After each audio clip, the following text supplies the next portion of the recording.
Assalamualaikum warahmatullahi wabarakatuh, kembali lagi dengan channel Wong Cirebon, tolong bantu subscribe, agar channel ini berkembang. Inilah kisah Bilal bin Rabah. Orang pertama yang mengumandangkan azan. Bilal bin Rabah lahir di daerah As-Sara sekitar 43 tahun sebelum Hijrah 578 Masehi. Ayahnya bernama Rabah, sedangkan ibunya bernama Hamamah, seorang budak wanita berkulit hitam yang tinggal di Makkah. Sebagian orang memanggil Bilal dengan sebutan Ibnus Sauda, atau putra wanita hitam. Bilal dibesarkan di kota Ummul Qura, Mekah. Saat ayahnya meninggal, ia diwariskan kepada Umayyah bin Khalaf, seorang tokoh penting kaum kafir dari kaum Quraisy.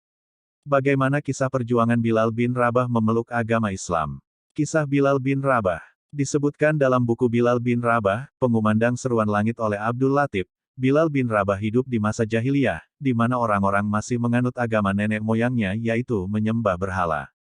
Hingga suatu hari sampai ke telinga Bilal kabar tentang Nabi Muhammad SAW, yang membawa ajaran agama Islam.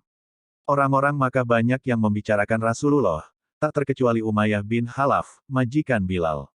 Banyak orang yang membencinya, namun tak sedikit pula yang takjub dengan kemuliaannya. Bilal bin Rabah mengetahui bahwa mereka sebenarnya kagum dan tidak habis pikir terhadap ajaran yang dibawa Nabi Muhammad SAW. Sebagian mereka mengatakan kepada yang lain, tidak pernah Muhammad berdusta atau menjadi tukang sihir.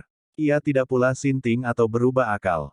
Namun, kita terpaksa menuduhnya demikian untuk membendung orang-orang yang berlomba-lomba masuk agamanya.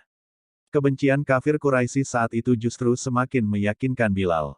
Ia yakin bahwa agama yang dibawa Nabi Muhammad adalah sebuah kebenaran yang nyata baginya. Hingga akhirnya ia menjumpai Rasulullah dan menyatakan dirinya untuk masuk Islam. Dan ia pun termasuk ke dalam golongan orang yang pertama kali masuk Islam.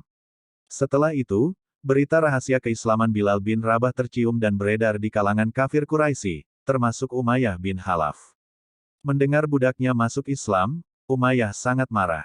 Bilal bin Rabah kemudian disiksa oleh Umayyah tanpa henti. Leher Bilal diikat dengan tambang kurma dan dia diseret seperti binatang hingga sekujur tubuhnya berdarah. Tetapi Bilal diam saja dengan pasrah dan sama sekali tidak memperlihatkan rasa sakit. Di siang hari yang sangat panas Bilal bin Rabah disiksa, tanpa diberi makan dan minum. Sorenya Bilal dibawa ke Ramda, suatu tempat yang permukaan tanahnya rata dan berpasir panas di atasnya. Bahkan, jika melemparkan daging ke pasir tersebut bisa langsung matang. Bilal bin Rabah oleh majikannya dilentangkan, kemudian di atas dadanya diletakkan batu besar dan berat sehingga sulit baginya untuk bergerak. Siksaan kejam ini terus diulangi setiap hari untuk memaksa Bilal kembali memeluk agama nenek moyangnya. Bilal dipaksa menyebut Lata dan Uzza, dua berhala yang mereka tuhankan. Namun, ia tetap mempertahankan keimanannya dengan menyebut kata, Ahad, Ahad. Hingga suatu hari kabar siksaan Bilal ini sampai kepada Abu Bakar As-Siddiq. Akhirnya Abu Bakar pun membebaskan Bilal dengan memberikan sejumlah emas kepada Umayyah. Setelah merdeka, Bilal pun ditunjuk langsung oleh Rasulullah SAW, mengumandangkan azan untuk pertama kalinya. Ia mengumandangkannya dengan suara merdu.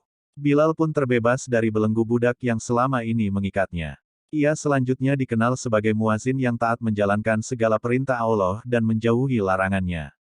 Terima kasih telah menonton channel Wong Cirebon, tolong bantu subscribe dan komen di kolom komentar.